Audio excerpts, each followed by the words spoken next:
Supreme court के सामने रामदेव का शीर्षासन, हाथ जोड़कर मांगी माफी।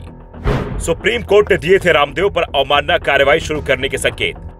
पतंजलि आयुर्वेद को लेकर झूठे दावे पर फंस गए रामदेव। खुद को योग गुरु बताने वाले बाबा रामदेव सुप्रीम कोर्ट के सामने शीर्षासन करने लगे हैं, हाथ जोड़ रहे हैं, माफी मांग रहे हैं, कोर्ट से कह रहे हैं गलती हो गई है। और उससे बड़ी गलती यह हो गई कि सुप्रीम कोर्ट के आदेश के बाद भी गलती सुधारी नहीं, बल्कि उसी को करते चले गए।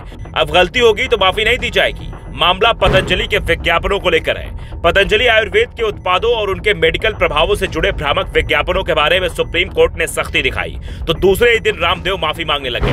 भ्रामक विज्ञापनों को लेकर चल रही सुनवाई के मामले में पतंजलि के एमडी आचार्य बालकृष्ण ने हलफनामा पेश किया है। सुप्रीम कोर्ट इस मामले में बाबा रामदेव और आचार्य बालकृष्ण को 2 अप्रैल तक कोर्ट में पेश होने का आदेश दे चुकी है।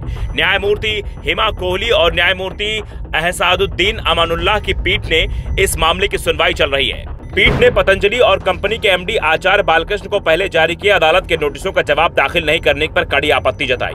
उन्हें नोटिस जारी कर पूछा गया था कि अदालत को दिए गए वचन का उल्लंघन करने के लिए उनके खिलाफ अवमानना कार्रवाई क्यों न शुरू की जाए। अब सुप्रीम कोर्ट के आदेश के बाद अपने हलफनामे में आचार्य बालकृष्ण ने कहा कि उन्हें उस विज्ञापन पर खेद है जिसमें कुछ वाक्यों पर संदेह किया गया था। कंपनी की तरफ से जारी किए गए विज्ञापनों में बीपी, शुगर, अस्थमा और अन्य बीमारियों को पूरी तरह से ठीक करने का दावा किया गया है।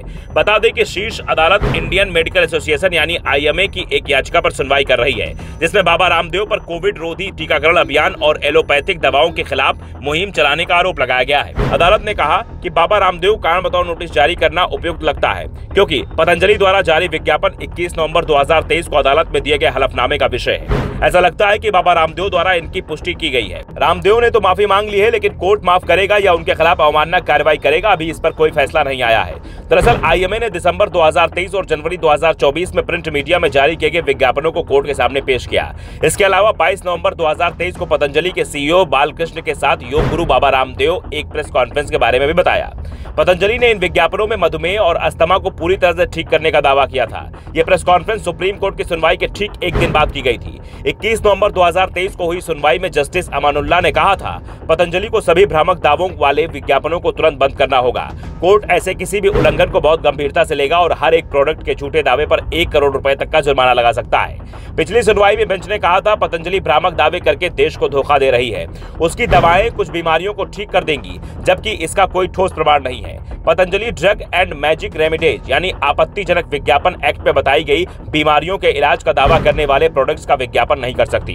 पतंजलि आयुर्वेद को लेकर रामदेव के उन दावों पर भी सवाल उठाए गए थे जिसमें रामदेव ने कोविड की दवा बनाने के दावे किए थे। रामदेव बाबा ने दावा किया था कि उनके प्रोडक्ट कोरोनिल और स्वसारी से कोरोना का इलाज किया जा सकता है। इसके अलावा भी पतंजलि अपने कुछ अन्य प्रोडक्ट्स को लेकर विवादों में रही है। 2015 में कंपनी ने इंस्टेंट आटा नूडल्स लॉन्च करने से पहले food safety and regulatory authority of India यानी कि एफएसएसआई से लाइसेंस नहीं लिया था। इसके बाद पतंजलि को फूड सेफ्टी के नियम तोड़ने के लीगल नोटिस का सामना करना पड़ा था। 2015 में कैंटीन स्टोर्स डिपार्टमेंट ने पतंजलि के आंवला जूस को पीने के लिए अनफिट बताया था। इसके बाद सीएसडी ने अपने सारे स्टोर से आंवला जूस हटा दिया था। 2015 में हरिद्वार में लोगों ने पतंजलि घी में फंगस और अशुद्धियां मिलने की शिकायत की थी। Bureau report, the Navdarpan news.